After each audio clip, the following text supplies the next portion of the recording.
So one thing to consider in the beginning of the retreat is that I'm a kind of guide. I'm a kind of supporter. I'm a kind of reminder. But I can't do it for you.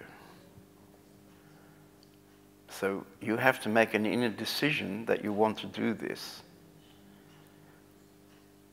Here in Ukraine particularly, a lot of Ukrainian people have quite wrong ideas. And these ideas often contains the idea that the teacher should be some kind of magical god who will bestow wonderful things.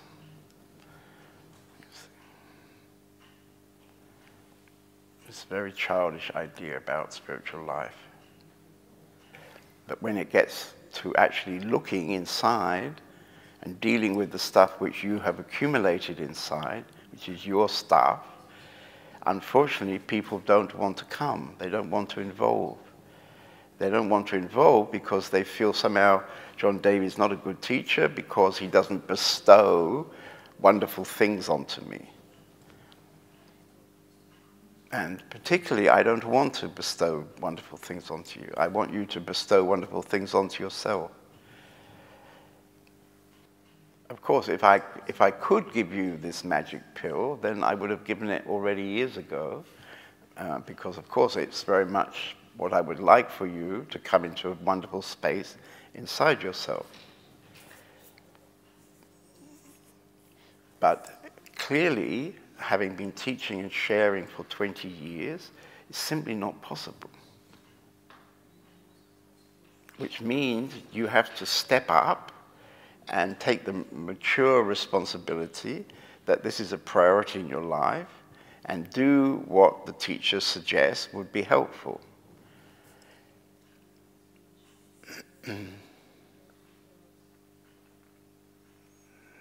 So this is a very unpopular message. I'm very sorry to start with this. This is an unpopular message because you'd much rather that Daddy would do it for you.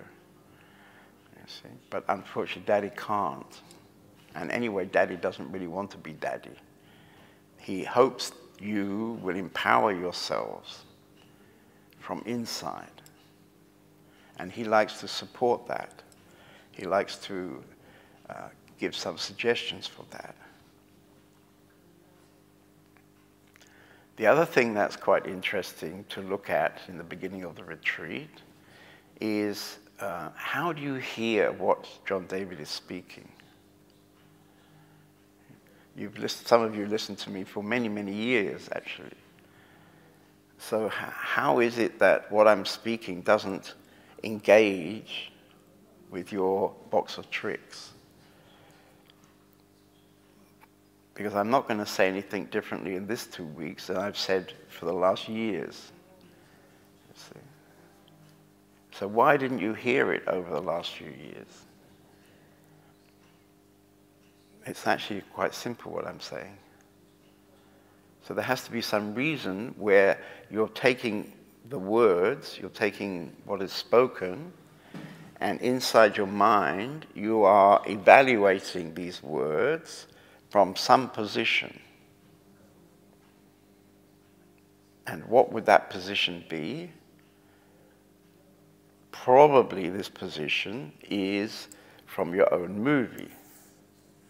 So everything that comes in is processed against your, for example, your beliefs, what you believe, what you've been taught to believe.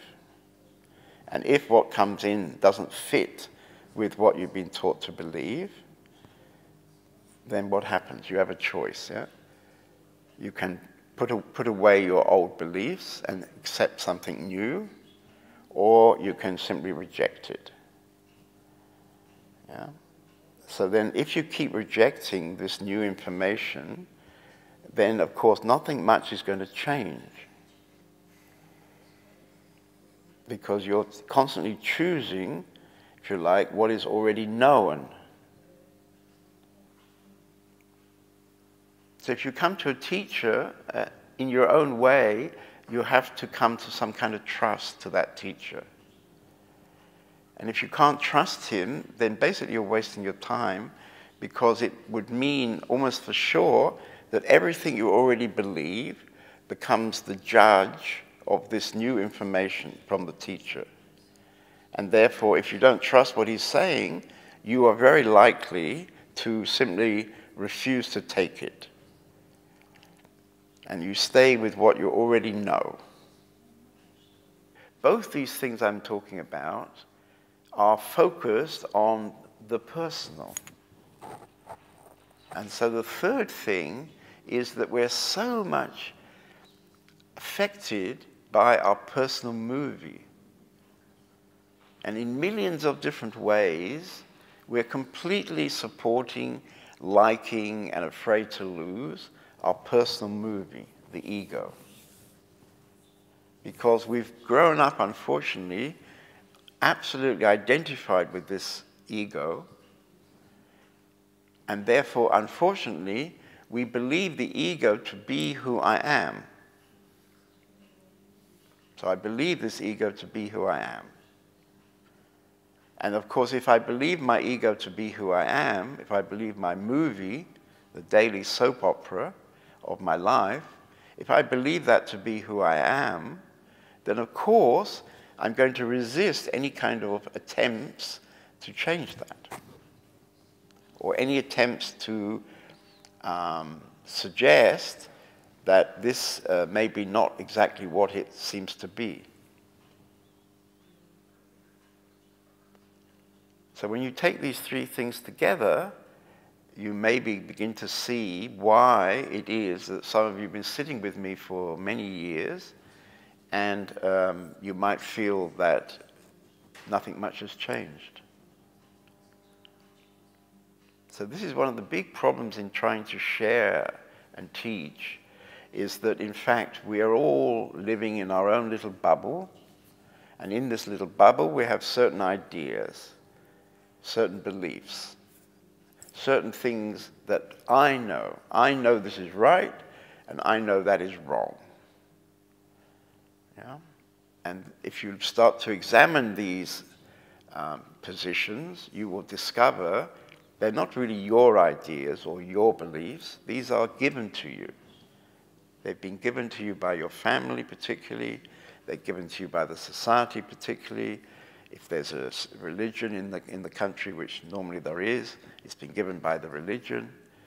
And there are certain parts of this which are so fundamental that you can't even imagine that there is anything that needs to be looked at.